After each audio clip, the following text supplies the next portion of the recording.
भैया पूरी दुनिया में 1000 माला करने का जो फल मिलेगा, 100 यज्ञ करने का जो फल मिलेगा, वो ब्रजवासी के यहाँ की टूक प्रसादी मधुकरी पाने से मिल जाएगा। और भैया हमें फल नहीं चाहिए, हमें तो श्याम सुंदर चाहिए। आप मधुकरी पा करके वृंदावन में एक बार रहो तो सही, स्वप्न में ही सही, ठाकुर जी दिखेंगे जरूर। मधुकरी की ये आज कितने संत जन वृंदावन में मधुकरी पर रहते हैं। ब्रजवासिन के मधुकरी पाऊं, ब्रजवासिन के मधुकरी पाऊं। ओ प्यारे राधा रमण संग नैन लगाऊं, राधा रमण संग नैन लगाऊं। ओ प्यारे राधा रमण संग नैन लगाऊं। प्यारे राधा रमण संग नैन लगाऊं। कृपा अभिलाषी जी ओ सुन लो प्यारी जी, कृपा विलासी जी सुन लो मेरी प्यारी जी। ऊंचे महलन वारी जी, वृषभानु दुलारी जी, ऊंचे महलन वारी जी, वृषभानु दुलारी जी। ओ सुन लो अरज हमारी हमारी, रहूं ब्रज रज को ब्रज रज को पासे, रहूं ब्रज रज को ब्रज रज को। तीसरा काम ब्रज में क्या करना है? हे रसिक जनन की सेवा पाऊं, रसिक जनन की सेवा पाऊं। हमारी एक प्रार्थना है, रसिक जनन की सेवा कहाँ है? इतने हजारों लाखों करोड़ों लोग वृंदावन जाते हैं। भैया आज वृंदावन को आवश्यकता है कि वृंदावन स्वच्छ बने, वृंदावन पहले जैसो बने, जैसे ठाकुर जी के समय को वृंदावन वैसो बने। आप वृंदावन जाकर के हमारी कई एक बात मानो भैया, बिहारी जी बाद में जाइयो, 2 दिना लेके जाओ। एक दिना पूरे ब्रजमंडल की सेवा करो, दूसरे दिना केवल दर्शन करो। पहले दिना जाते ही रज की सोहनी करो। वृंदावन में सोहनी सेवा बड़े बड़े संतन ने करी है। ब्रज में जाकर के सोहनी करो। हमारे जो जलंधर की जिस कमेटी से ये पूरी कथा हो रही, कुंज बिहारी हैं, राधा कुंज बिहारी सेवा समिति, श्री राधा कुंज बिहारी सेवा समिति को हम व्यासपीठ से निवेदन कर रहे हैं कि जलंधर से खूब सारे वैष्णवों को लेकर के वृंदावन जावें और एक दिना केवल पूरे परिक्रमा मार्ग में सोहनी करके आओ। बिहारी जी, राधा वल्लभ जी तो सब कर लें दर्शन। महाराज सोहनी करके आओगे और जब सोहनी करोगे रज उड़ उड़ करके अपने आप आपके कूपों में प्रवेश करेगी, मुख में प्रवेश करेगी, आंख में जावेगी, नाक में जावेगी, भीतर प्रवेश करेगी। आप ही ब्रज रज के समान है जाओगे। तो बिहारी जी के पास आपको नहीं जाना पड़ेगा, बिहारी जी आएंगे आपके पास में। तो जब भी समय लगे, जब भी आप लोगों की अनुकूलता हो, अगला ट्रिप हमारे कैसे ऐसो करो वृंदावन में। अगली बार पूरी परिक्रमा में सोहनी करके आओ, स्वच्छ करके आओ। वहां से अगली बार कभी जाओ तो महाराज घुटने घुटने उतर जाओ जमुना जी में, जहां लगे कि जमुना जी में नेक थोड़े सो गंदगी कहीं से आ रही है, सबको निकारो। ब्रज को, ब्रज की सेवा करो। ये तीसरी रीति होनी चाहिए वृंदावन की। रसिक जनन की सेवा पाऊं, रसिक जनन की सेवा पाऊं। ब्रजवासिन की सेवा पाऊं, ब्रजवासिन की सेवा पाऊं। प्यारे कुंज बिहारी संग नेह लगाऊं, प्यारे कुंज बिहारी संग नेह लगाऊं।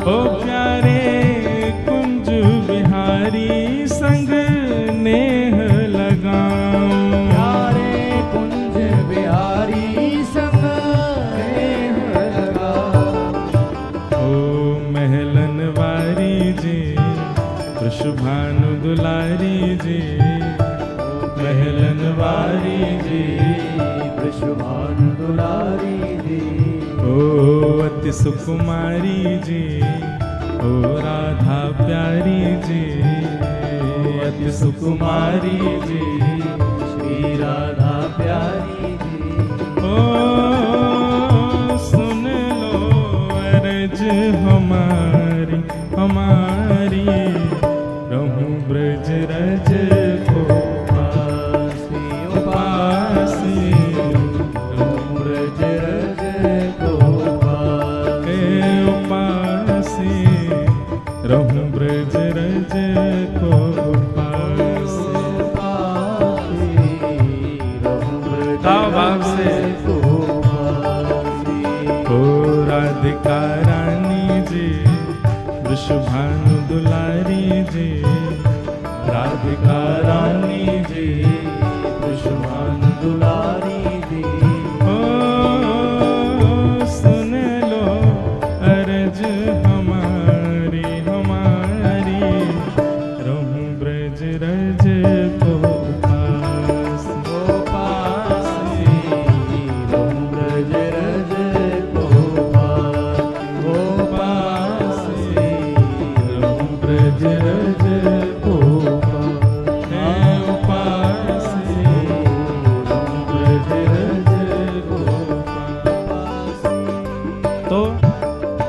गुरु वही जो सब छोड़ वृंदावन में बसा दे। चाहे तन से आप कहीं भी रहो, पर मन में, बुद्धि में, चिंतन में सदा वृंदावन बना रहे, समझो वही गुरु है। इस पद में अंतिम पंक्ति और लिखी हमने एक, क्योंकि हम अपने पद में प्रयास करते हैं अंतिम पंक्ति में श्री गिरधर लाल जी का नाम, क्योंकि वही लिखवाते हैं। तो ब्रज में रह के अभिलाषा क्या है? तो प्रथम हो गया मंगला दर्शन करेंगे, द्वितीय हो गया मधुकरी पाएंगे, तृतीय हो गया रसिक जनों की सेवा, ब्रजवासियों की सेवा करेंगे। इन सब के बदले चाहिए क्या? अरे वृंदावन बस के बाहर बढ़ाओगे वृंदावन को? नहीं नहीं ठाकुर जी। तो फिर अंतिम पंक्ति में लिखा, गोवर्धन पर्वत पे राजो, गोवर्धन पर्वत पर। हमने अनेक संत जनों की वाणियां पढ़ी हैं, अनेक भाव पढ़े हैं, और उन सबसे दो निचोड़ निकाले कि श्री प्रिया प्रियतम की नित्य विहार लीला दो जगह पर होती है ज्यादातर ब्रजमंडल में, या तो यमुना जी के तट पर या श्री गिरिराज जी में पर्वत पर। तो हमारी अभिलाषा क्या है? गोवर्धन पर्वत पे राजो, गोवर्धन पर्वत पर। हे श्यामाजू, आप गिरिराज पर्वत पर विराजो, और अकेले नहीं विराजो, तो गिरधर लाल संग दर्श करा दो, गिरधर लाल संग दर्श करा दो। बस ये दर्शन करने के लिए ही हमको ये सब करना है। प्रिया प्रियतम दोनों हमको दिख जाएं, बस उसके बाद हमको कुछ नहीं चाहिए। फिर चाहे मैं मर जाऊं बसाकर नैनन में। बोलो वृंदावन बिहारी लाल की। तो आप श्री ने कहा है कि गुरु जी की पहचान कैसे हो? जिसकी उपस्थिति से आपके संशय निवृत्त हो जाते हो, जिसकी आज्ञा पर आपको दो बार सोचना ना पड़ता हो। एक बार आज्ञा हुई तो आपकी यही चिंता है कि आज्ञा पूरी कैसे हो, बस उसी को गुरु मान लीजिए। और जिसकी कृपा से, क्या बता रहा था मैं? गुरु वही जो हरीसों मिलावे, गुरु वही जो वृंदावन में बसा दे, गुरु वही जो सब प्रपंच छुड़ा दे, वो गुरु है। फिर आपने दूसरा भाव लिखा, अगर हमसे वैष्णव अपराध हो जाए तो हमें ठाकुर जी को कैसे मनाएं? हमने इसका एक कई बार कथाओं में कहा है, बहुत ध्यानपूर्वक सुनिए सब लोग, इधर देखो। अगर आपसे कोई वैष्णव अपराध बना है, आपने किसी वैष्णव के प्रति दुर्भाव अपने चित्त में रखा है, तो वैष्णव अपराध का ये प्रतिफल होता है कि ठाकुर जी आपका त्याग कर देते हैं। फल नहीं होता, ये दोष होता है। ठाकुर जी त्याग कर देते हैं, आपका भजन कम होने लग जाएगा, आपका कथाओं में रुचि कम हो जाएगी, वृंदावन जाने पर थोड़ी नीरसता लगने लगेगी। ऐसी सब स्थितियां चित्त में आने लग जाएं तो समझ जाओ कि आपसे कोई वैष्णव अपराध बना है। तो वैष्णव अपराध होने पर एक ही उपाय है, क्या? स्वयं को दंड उत्सव दीजिए। क्या करना है? दंड उत्सव। भक्तमाल जी में कथा आती है, एक रसिक मुरारी जी करके भक्त हुए भगवान के, उनके गुरुदेव ने किया था दंड उत्सव। दंड उत्सव क्या होता है? आप जैसे ही लगे कि अब भजन कम हो रहा है, वृंदावन के प्रति नीरसता आ रही है, कथा में मन नहीं लग रहा है, वैष्णव अब प्रिय नहीं लग रहे हैं, नाम जप में पहले जैसी रुचि नहीं है, तो वैष्णव अपराध बनाए जरूर, तुरंत वृंदावन जाओ और 5 दिन के लिए स्वयं को वहां दंड दीजिए। कैसा दंड देना है?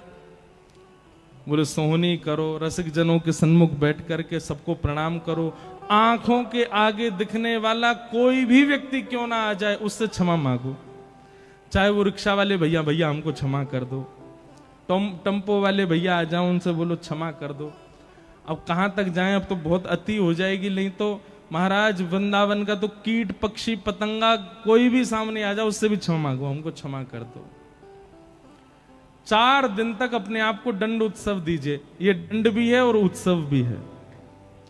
दंड देते हुए उत्सव मनाओ, क्या? सबसे क्षमा मांगो और फिर अंतिम दिन झरा भंडारा करो किसी भी आश्रम में जाकर के, खूब सारे रसिकजनों को बुला करके सबको भोजन प्रसाद पवा करके दक्षिणा दे करके सबसे क्षमा मांग करके फिर लौट करके जलंधर आओ। देखना आपका भजन बढ़ जाएगा, आपका पुनः कथा में प्रति रुचि बढ़ जाएगी, वृंदावन के प्रति प्रेम बढ़ जाएगा, फिर से ठाकुर जी के प्रति प्रिय लगेगा। वैसे देखो, हर महीना अपने आप को दंड उत्सव दिया करो, 2 दिन का, 4 दिन का, 1 दिन का, जितने दिन वृंदावन में रहते हो उतने दिन दंडोत्सव करके आओ, सबसे क्षमा मांग के आओ, क्योंकि हमसे अपराध बनते ही बनते हैं। क्षमा मांगने से अपराध नष्ट होता है, वैष्णव अपराध। फिर किन्हीं का एक गंभीर प्रसंग भी आया है। उन्होंने कहा है कि महाराज जी आप कहते हो तजोरे मन हरि विमुखन को संग, हम नहीं कहते, गोस्वामी श्री सूरदास जी महाराज कह रहे हैं और शास्त्राज्ञा भी कर रहे हैं।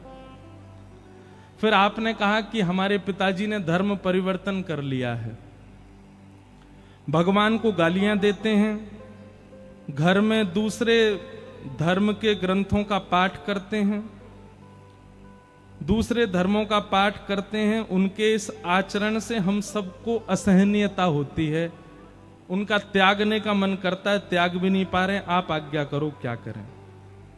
भैया देखो, सब लोग ध्यान से सुनो, ये संकीर्णता तो बहुत फैलती जा रही है, धर्म परिवर्तन की पूरे भारत में ही फैल रही है, पर पंजाब इसका गढ़ बनता जा रहा है। बहुत ज्यादा लोग अपने धर्म को परिवर्तन, अब ये पता है क्या है, धर्म परिवर्तन किस लिए किया गया? केवल लोभ में आकर के, और लोभ में आकर के आप जो कुछ भी करते हो, पाप के पिताजी का नाम है लोभ। तो अब उनको तो हम क्या ही समझाएं जो कर रहे हैं ये सब काम। बस ये समझ लीजिए कि एक विवाह होते हुए भी अन्यत्र किसी के साथ में संबंध रखना, उसका जितना बड़ा पाप लगता है उससे कई गुना ज्यादा पाप लगता है धर्म परिवर्तन करने से। सौभाग्य से मिला है हमको हिंदू राष्ट्र, सौभाग्य से मिला है हमको ऐसा जन्म, सौभाग्य से मिला है हमको सनातन धर्म, और हम उसका त्याग करके अन्यत्र किसी के शरण में जा रहे हैं। हमारा कल्याण कैसे होगा? अधोगति तो निश्चित है। लेकिन अब जिनका ये प्रश्न है कि उनके मन में इच्छा हो रही है अब क्या करें, घर में तो ये सब चल रहा है, तो भैया देखो, आप तो प्रहलाद जी को अपना गुरु मानो। प्रहलाद जी महाराज के पिताजी, क्या नाम था उनका? हिरण्याक्ष नहीं, हिरण्यकश्यप। हिरण्याक्ष उनके चाचा जी का नाम है। तो हिरण्यकश्यप जो हैं वो कैसे हैं? ये ऐसे ही हैं, भगवान को गालियां देते हैं, घर में उल्टे सीधे काम होते हैं, सब तरीके से प्रहलाद को रोकते हैं कि तुम भजन मत करो, तुम ये मत करो, तुम। पर प्रहलाद जी ने पता है क्या किया? प्रहलाद जी ने पिताजी का त्याग नहीं किया, अपना भजन नहीं छोड़ा, करते रहे करते रहे करते रहे। सब अपना प्रारब्ध भोग रहे हैं संसार में, सब अपने प्रारब्ध से कर रहे हैं इस संसार में जो कर रहे हैं। तजोरे मन हरि विमुखन को संग, वहां पर सूरदास जी कहते हैं मन से त्याग करो सामने वाली व्यक्ति का, तन से त्याग मत करो। आपको तन से नहीं छोड़ना उसको, मन में जो उसकी स्थिति थी, मन में जो उसका सम्मान था, उसका त्याग कर दो। महादेव ने सती का त्याग किया। कैसे त्याग किया? सती परीक्षा लेकर के आई राम जी की, तो महादेव को पता चल गया कि बताओ इतना विश्वास नहीं, भगवान की परीक्षा लेकर के आई है। और फिर महादेव ने पूछा कि आप कहां गई, तो झूठ और बोल दिया कि मैं तो पास से प्रणाम करने गई थी। महादेव ने क्या किया? सती का त्याग किया, पर त्याग तन से नहीं किया, मन से किया। कैसे त्याग किया? जो आसन बगल में लगाते थे हमेशा, उसको सामने लगा दिया। अब आप हमारे बगल में बैठने योग्य नहीं हो, सामने बैठो। क्यों? बगल में तो गृहिणी बैठेगी, और गृहिणी का भाव आप खो चुकी हो अब। इसलिए जो कोई भी इस प्रकार के हैं जो हरि विमुख हैं, और उनसे आपका ऐसा संबंध है कि आप तन से उनको छोड़ नहीं सकते, तो मन से उनका त्याग करो। फिर तो केवल एक व्यवहार मात्र निभाओ कि आपसे हमारा ये संबंध है। तो जब तक इसके पीछे एक कथा सुना है, जगन्नाथ भगवान के एक परम भक्त हुए, मैंने कई बार सुनाई है ये कथा, और ये प्रश्न एक बार नहीं बहुत बार आ चुका है मेरे पास, पर जलंधर में है तो मैं सुना देता हूं। भगवान जगन्नाथ जी के परम भक्त हुए, उनका नाम था अंगद जी। क्या नाम था? अंगद जी। अंगद जी जो थे वो एक राजा के मंत्री थे। बहुत ध्यान से सुनना। अंगद जी की जो पत्नी थी वो बहुत सुंदर थी, और अंगद जी उससे बहुत प्रेम करते थे। परंतु पत्नी जो थी वो परम भक्त थी, कथाओं में जाना, सत्संग सुनना, ये सब में उसकी बड़ी रुचि। अंगद जी को कथा वथाओं से कोई मतलब नहीं था। उन्होंने पत्नी से स्पष्ट कह दिया, तुम जहां जाओ कथा सुनो, भक्ति करो, संत महात्माओं को प्रसाद पवाओ, सब करो, मुझसे कभी मत कहना कि ये सब करो, मुझसे नहीं होता। पत्नी बोली ठीक है कोई बात नहीं, आप अपने राजपाट पे ध्यान दो, हम भक्ति करें। अब एक दिन क्या हुआ, एकादशी का दिन था, तो संत महात्माओं ने कहा कि आज आश्रम में कोई उत्सव चल रहा है, सत्संग कहाँ हो, शांति हो, ऐसी जगह सत्संग हो। तो अंगद जी की पत्नी बोली आप सब हमारे घर चलो, हमारे घर पे ही सत्संग कर लो। तो सब संतों को लेकर के अंगद जी की पत्नी घर आ गई, और वहीं पर ही सत्संग होने लगा। समाज बैठ करके नृत्य कर रहे हैं, कीर्तन हो रहा है, कथा हो रही है। शाम का समय अंगद जी लौट करके आए अपने घर।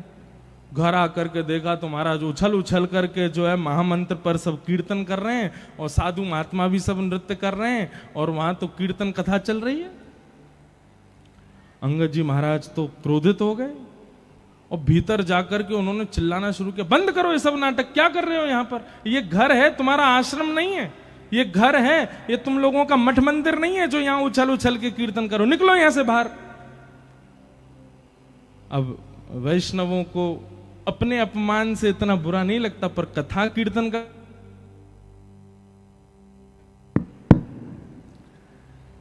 कथा कीर्तन का कोई अपमान करे, ये वैष्णवों से सहन नहीं होता।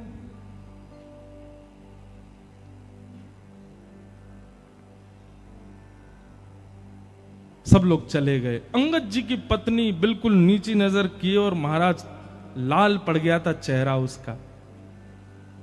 अंगद जी प्रेम तो करते थे अपनी पत्नी से, आज जाके बोले देखो मैंने तुमसे कभी कुछ नहीं कहा, तुम सत्संग करो, कथा सुनो, भक्ति करो, कुछ भी करो, पर ये घर में लाने की जरूरत नहीं है, अपना बाहर जाके किया करो सब काम। उसी समय अंगद जी की पत्नी बोली, ये बात आप प्रेम से मुझे सत्संग के बाद भी कह सकते थे? कम से कम गुरुजन और इतने सब साधु महात्मा सत्संगी आए थे, उन सब के बीच में उपद्रव तो नहीं करना चाहिए था आपको। और ये मुझसे प्रेम से बात क्यों कर रहे हो? मैं कौन हूं? गृहिणी हूं, पत्नी हूं, केवल इसलिए प्रेम से बात करो। इतना ही प्रेम उनके सामने दिखा दिया होता, वहां तो तुम चिल्ला रहे थे। अरे जिन गुरुजनों के चरणों में प्रणाम करती हूं, जिन संत जनों को मैं वंदन करती हूं, उनके सामने तुमसे प्रेम से नहीं बोला गया, मुझको प्रेम दिखा रहे हो। सुनिए, आपके इस कृत्य की क्षमा तो नहीं दे सकती मैं आपको, पर मैं आपको छोड़ करके भी नहीं जा सकती, क्योंकि मैं पतिव्रता नारी हूं, आपके साथ रहना पड़ेगा मुझको। पर मेरा आज से नियम होगा क्या, मैं घूंघट करके रहूंगी, आपको ना तो अपना मुख दिखाऊंगी ना आपका मुख देखूंगी। आपके लिए भोजन बनाऊंगी, आपके बर्तन कुर्तन जो करना है सब काम करूंगी, घर के जो भी गृह गृहस्थी के काम होते हैं सब निभाऊंगी, लेकिन ना आपका मुख देखूंगी ना अपना मुख दिखाऊंगी। ये मेरा आज प्रण है। अंगद जी की पत्नी ने, अब इसको आप क्या समझेंगे, तन से वो संगी ही है पर मन से त्याग कर दिया उसने। अब अंगद जी की पत्नी पूरे दिन घूंघट में रहती है। एक दिन, 2 दिन, 4 दिन, 5 दिन बीत गए। अंगद जी बोले अब मान जाओ। पत्नी नहीं मानी। बोले मृत्यु को प्राप्त हो जाऊंगी घूंघट में, लेकिन आपको मुख नहीं दिखाऊंगी ना आपका देखूंगी। 1 महीना बीत गया। अंगद जी अब उदास रहने लगे, घर जाने का मन ही नहीं होता। क्यों? पत्नी बात ही नहीं करती है। तो एक दिन अंगद जी अपने घोड़ा पे बैठ के कहीं जा रहे थे, तभी देखा कि महाराज वैसा ही सत्संग कहीं चल रहा था। लोग उछल उछल करके कीर्तन कर रहे थे और व्यास मंच पे बैठ के एक कथाकार बढ़िया कीर्तन गा रहे थे। अंगद जी बोले जाके सुनूं तो सही, इस कथा में ऐसा है क्या जो मेरी पत्नी ने मेरा त्याग कर दिया कथा की वजह से। कथा में पहुंचे, कीर्तन विश्राम होते ही सब बैठ गए, कथा होने लगी। अंगद जी दूर बैठे हैं और दूर बैठे बैठे सुनते सुनते 1 महीना से जितना क्षोभ उनके चित्त में था ना, चंद मिनट की कथा में वो सारा क्षोभ दूर हो गया और उनको इतनी सुख की अनुभूति होने लगी, इतना अच्छा लगने लगा कथा में कि अब तो वो दूसरे दिन समय से पहले आकर के बैठ गए और आकर के पूरी कथा सुनने लगे। पीछे बैठ करके पूरी कथा सुनते। तीसरे दिन अंगद जी जैसे ही आए, आकर के देखा तो आज तो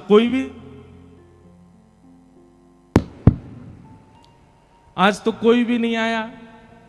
कथा ही विश्राम हो गई। अंगद जी ने पूछा भैया यहाँ पे कल कथा चल रही थी क्या? वो बोले कल 7 दिन हो गए पूरे, अब तो व्यास जी चले गए, यहां से कथा हो गई। तो अंगद जी को इतनी व्याकुलता पत्नी के रूठने पर नहीं हुई जितनी व्याकुलता कथा के विश्राम। बोले अब कब होगी कथा? बोले कथा तो भैया अब अगले वर्ष होगी, परंतु वो व्यास जी थोड़ी दूर एक गांव है, वहां पर आज से कथा उन्होंने प्रारंभ कर दी है, आपको सुननी हो तो वहां चले जाओ। अंगद जी दौड़ करके गए, महाराज दूसरे गांव में जाके कथा सुनने लगे। अब तो अंगद यही नियम बन गया,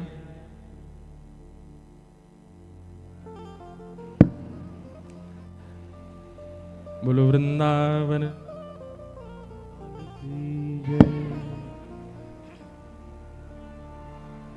श्री कृष्ण गोविंद हरे मुरारे, हे नाथ नारायण वासुदेव। श्री कृष्ण गोविंद हरे मुरारे, हे नाथ नारायण वासुदेव। श्री कृष्ण गोविंद हरे मुरारे,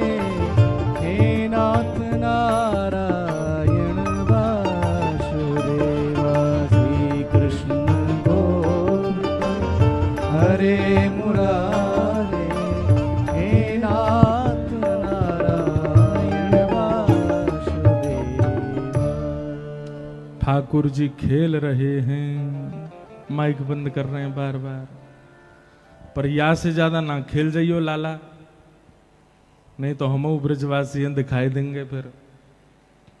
बोलो वृंदावन बिहारी लाल। तो हम क्या बता रहे थे? अंगद जी महाराज दूसरे गांव में जाके कथा सुनने लगे। इतनी आसक्ति कथा के प्रति हो गई उनकी, अब तो अंगद जी को घर में पत्नी रूठी बैठी है, उससे भी उनको कोई फर्क नहीं। बढ़िया जाते हैं, प्रेम से घर में जाते हैं, पत्नी भोजन खिला देती है, पा लेते हैं, सो जाते हैं, सुबह उठ के राजपाट का काम देखते हैं, दोपहर में जाके कथा सुनते हैं। ऐसा नियम चलने लगा। पत्नी के भी मन में होने लगा, पहले तो इनको चिंता थी कि मैं देखती नहीं हूं, अब तो ये चिंतित भी नहीं लगते मुझको। एक दिन गांव में पुनः कथा होने लगी और जैसे ही कीर्तन प्रारंभ हुआ महाराज, तो अंगद जी महाराज पीछे खड़े होकर उछल उछल करके उन्माद नृत्य कर रहे थे।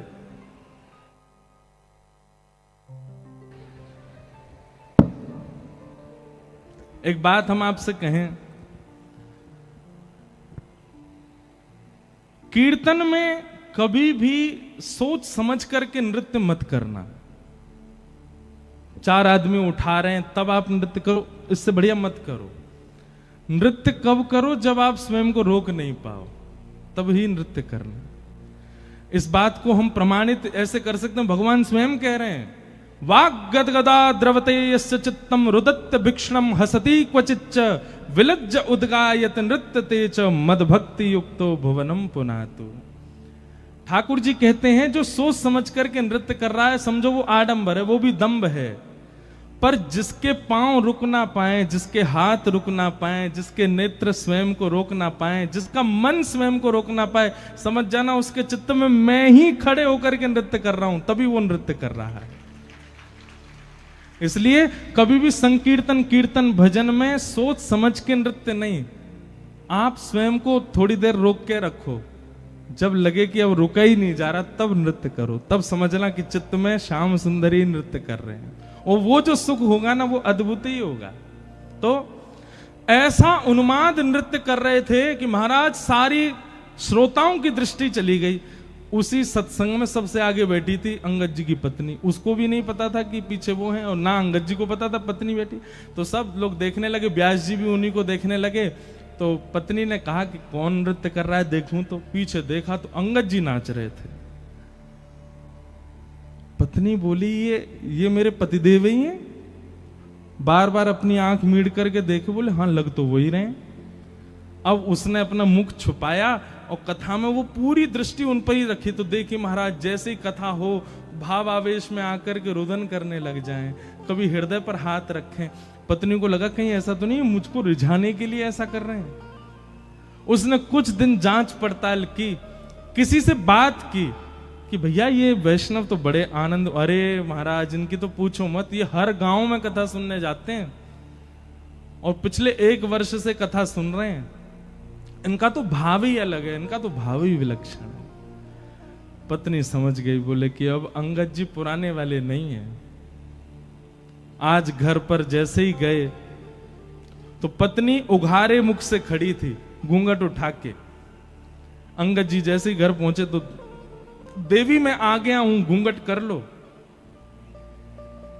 अंगद जी की पत्नी बोली अब घूंघट नहीं करना, हरि विमुख अंगद से मैंने घूंघट किया था, अब हरि सन्मुख अंगद है, अब आपसे काय को घूंघट करूं मैं, आप मेरा मुख देख लो। लेकिन अब अंगद जी की स्थिति क्या हो गई सुनो। अंगद जी बोले देवी क्षमा करना, बुरा नहीं मानना, पहले तुमको देखना अच्छा लगता था, अब वो सुख नहीं मिल रहा है। अब तो केवल एक ही अभिलाषा है कि श्यामा शाम कब दिखेंगे। बसो मोरे नैनन में यह जोरी, बसो मोरे नैनन में यह जोरी। नव दुल्हे ब्रजराज सांवरो, नव दुल्हे ब्रजराज सांवरो, दुल्हन राधा गोरी,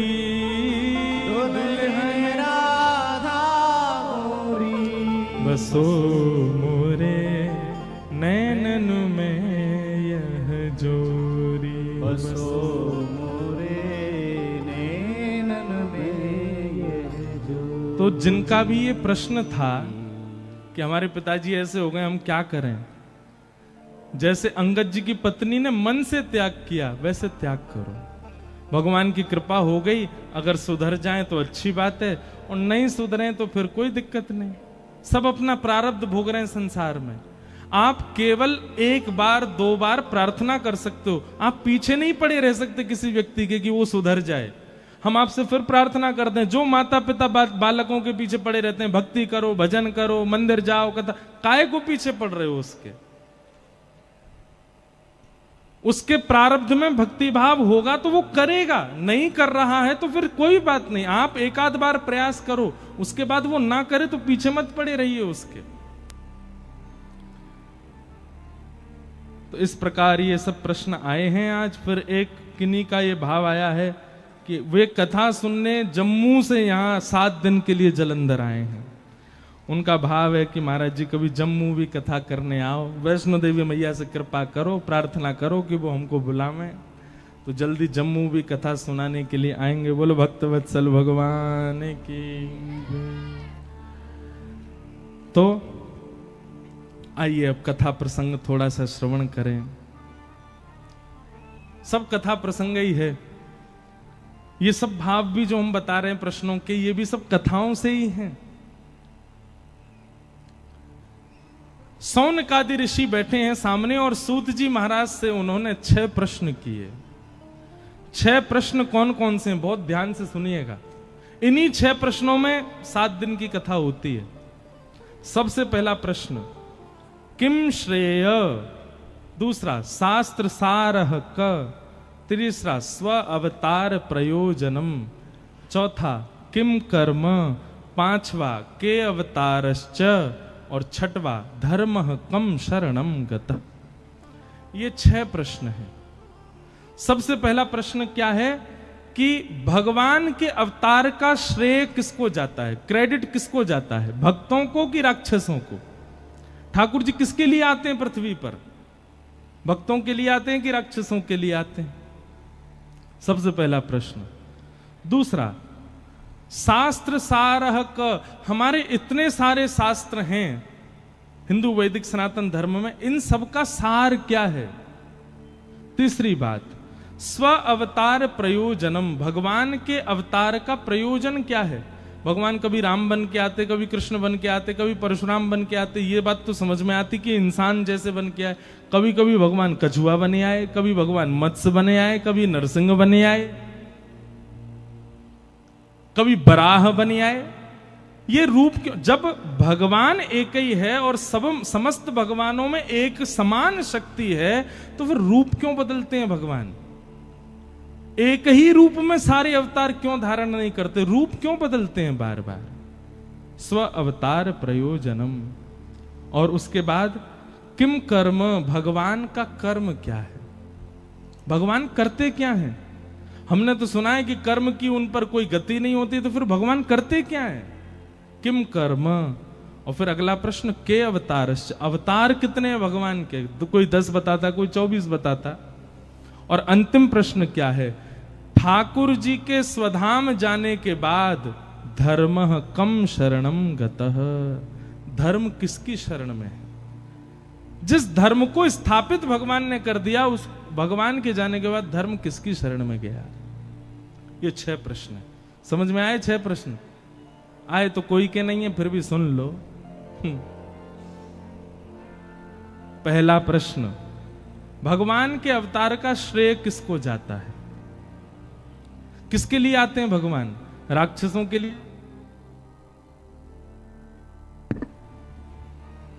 राक्षसों के लिए आते हैं कि भक्तों के लिए आते हैं? बताओ।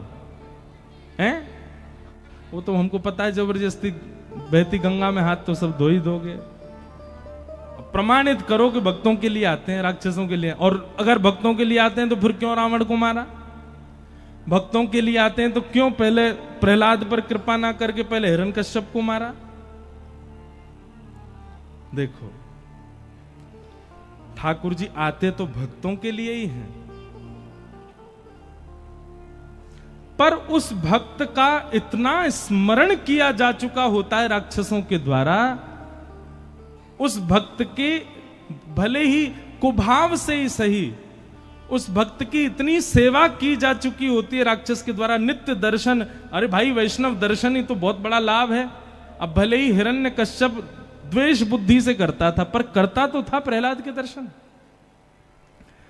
तो इतने दर्शन कर लिए भक्त के कि महाराज उस दर्शन से इतना फल बढ़ गया वैष्णव दर्शन से इतना फल बढ़ गया राक्षस का कि भगवान आते पहले राक्षस का वध करते हैं, राक्षस पर अनुग्रह करते हैं। अब बुलाया किसने? गजेंद्र ने, पर आते ही सुदर्शन चक्र कहां चलाया? ग्राहक के ऊपर, मगरमच्छ के ऊपर। क्यों? गजेंद्र के पैर को मुख में लेके बैठा था, भक्त के पांव को शरणागति लेकर के बैठा, इसलिए पहले उस पर कृपा की।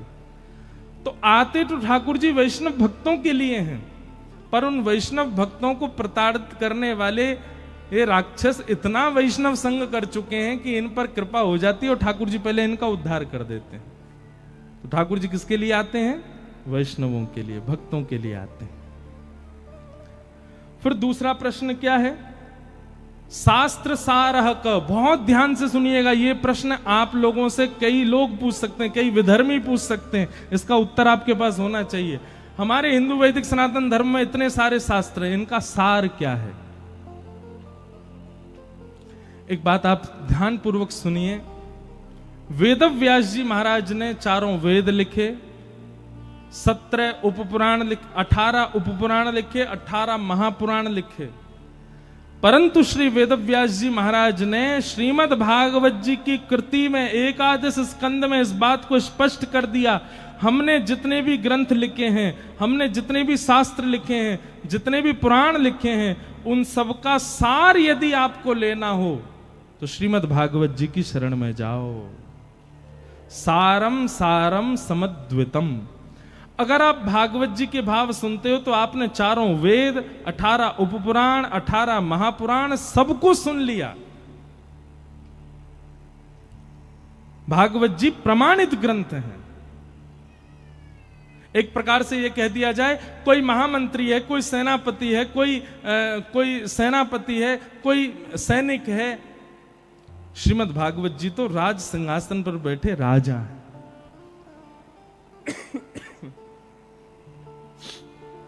इसलिए प्रमाणित मानना हो कभी भी किसी बात को तो भागवत जी की बात को प्रमाणित मानो। हम किसी अन्य ग्रंथ की या अन्य पुराण की कोई निंदा स्तुति नहीं कर रहे हैं, आपको एक बात स्पष्ट बता रहे हैं कि प्रमाणित ग्रंथ श्रीमद् भागवत। फिर उसके बाद अगला प्रश्न आता है, भगवान का प्रयोजन क्या है? भगवान मानवीय बन के क्यों नहीं आते? भगवान बार बार रूप क्यों बदलते हैं? कभी मत्स्य बन आते, कभी कच्छप बन आते। जब शक्ति एक ही है भगवान की तो एक ही रूप में आ जाए? नहीं, भगवान अपनी सर्वव्यापकता आप सबके बीच में प्रमाणित कर रहे हैं। सर्वव्यापकता, वो सब में विद्यमान है। कर्तुम अकर्तुम अन्यथा कर्तुम समर्थ ईश्वर। अरे जिस सुगर को सब लोग हीन मानते हैं, जिसके स्पर्श मात्र से नहाना पड़ता है, उसके रूप में भी श्री ठाकुर जी आ जाते हैं। मानो अपनी 2 बातें बताते हैं, पहली तो मैं सर्वव्यापक हूं, और दूसरी बात जो सबसे उपेक्षित है, मैं उसके रूप को धारण करने में भी कोई लज्जा नहीं रखता। हम लोगों को कोई आसन एक छोटा दे दे तो हमको लज्जा हो जाती है। अच्छा, कमेटी में हमने इतने पैसा डाले, हमने प्रचार करवाया, हमको महाराज जी से माला नहीं पहनवाई ऊपर मंच पे, इतने में ही बुरा मान जाते हैं लोग।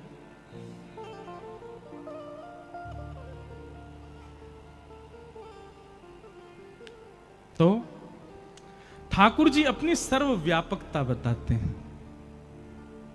अनेक अनेक रूप में आकर के। किम कर्म, भगवान करते क्या हैं? मैं भगतन को दास भगत मेरे मुकुट मणि। ठाकुर जी करते क्या है पता है? केवल भक्तों के प्रेम भाव को ही ढूंढते रहते हैं कि अब ये क्या करने वाले हैं, अब ये कौन सा भाव मुझे प्रस्तुत करने वाले हैं। संसार के जितने भी चतुर लोगों के भाव हैं, ये सब भगवान को पता होते हैं, पर प्रेम लक्षणा भक्ति में जो भक्त रहता है, उसके प्रेम का अब क्या भाव आने वाला है, ये ठाकुर जी को नहीं पता होता। उसको देखने के लिए ठाकुर जी बैठे रहते हैं। जैसे हमारे अष्टछाप के सखाओं में कौन हुए? कुम्भन दास। अष्टछाप के सखाओं में कौन हुए? श्री गोविंद स्वामी। अष्टछाप के सखाओं में कौन हुए? श्री सूरदास। अष्टछाप के सखा श्री गोविंद दास जी की एक लीला आती है कि गोविंद दास, बहुत ध्यानपूर्वक सुनिएगा नहीं तो आपके मन में प्रश्न उठ सकते हैं। गोविंदास जी एक दिन शौच के लिए गए। सोचो उनकी भक्ति स्थिति कितनी ऊंची है। गोविंदास जी एक दिन सुबह सुबह शौच करने के लिए गए जंगल में, और शौच करने के लिए जब गए तो ठाकुर जी के मन में आ गया कि मुझे इसके संग खेलना है। और शौच करते हुए गोविंदास जी बैठे हैं, शौच निवृत्त हो रहे हैं, और सोई ठाकुर जी वन में पहुंच गए और पीछे थे फलन ने तोड़ तोड़ के गोविंदास पे मार रहे हैं। अब गोविंदास देखे कौन आया, और पीछे देखे त्रिमंगलली ठाकुर जी खड़े हैं। अब आप विचार कर सकते हो, हम इतने शुद्ध, इतने पवित्र, इतनी मर्यादाओं का पालन करते हैं, तब भी ठाकुर जी के सामने अपने घर की सेवा में जाते हैं, और यहाँ गोविंदास के साथ में ठाकुर जी ये भी विचार नहीं करते कि वो शौच के लिए जा रहा है। और ये केवल गोविंदास के साथ हुई घटना नहीं है। इसी कलिकाल में, इन्हीं 50 वर्ष के अंतराल में हमारे गोरखपुर में विराजमान हुए श्री राधा बाबा महाराज। नाम सुना राधा बाबा का?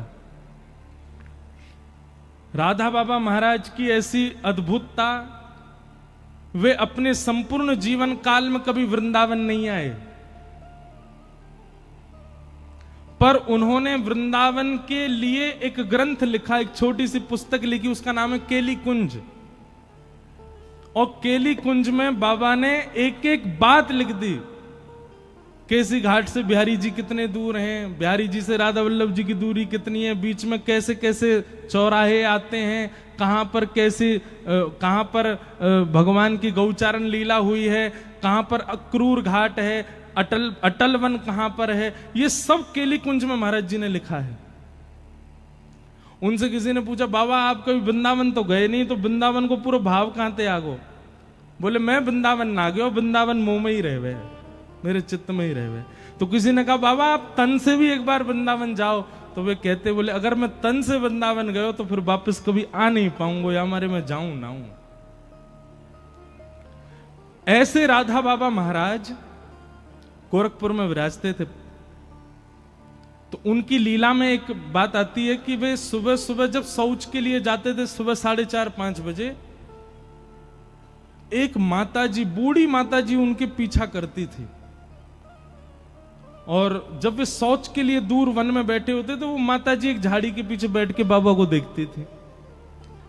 तो बाबा के किसी शिष्य परिकर ने ये देख लिया, उसने माताजी को पकड़ के कहा, बोले हे मैया सुनो, तुम, हम सब जानते हैं तुम सुबह सुबह जाती हो बाबा के पीछे, है शौच के समय तो कम से कम ये सब नहीं करना चाहिए आपको। संत महापुरुष हैं बेचारे, पूरे दिन दर्शन देते हैं, दुनिया भर के लोग दर्शन करने आते हैं, पूरे दिन दर्शन किया करो, आप सुबह सुबह क्यों जाती हो उनके पीछे? तो माताजी के नेत्र सजल हो गए, वो बोले मैं बाबा के पीछे नहीं जाती।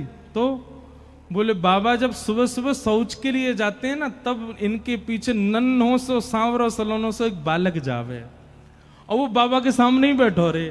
वो पूरे दिन नहीं रहता, वो सुबह सुबह जब ये शौच के लिए जाते हैं तभी आता है। मैं तो उस बालक को देखने जाती हूँ। और बाबा जब शौच में बैठे होते हैं ना, तो इन दोनों की आपस में चर्चा चलती है, बड़े ठहाके मार मार के दोनों हंसते हैं। मैं तो वो देखने जाती हूँ। मतलब आप विचार कर रहे हैं, भक्तों की वो स्थिति जिसको हम परम अपवित्र मानते हैं, उस स्थिति में भी भक्त चले जाते हैं, तो ठाकुर जी वहां भी आ रहे हैं उनके पास में। तो ऐसी स्थितियों में ऐसे भक्तों के भाव देखने के लिए, उनका अनुकरण करने के लिए ठाकुर जी, यही कर्म है ठाकुर जी का। कौन भक्त कब कहां क्या कर रहा है, कौन से भाव से मुझको भज रहा है, किस भाव से मुझे अर्पण कर रहा है, वही भाव प्रिय है ठाकुर जी को। वही भाव देखने के लिए ठाकुर जी आते हैं। आहा।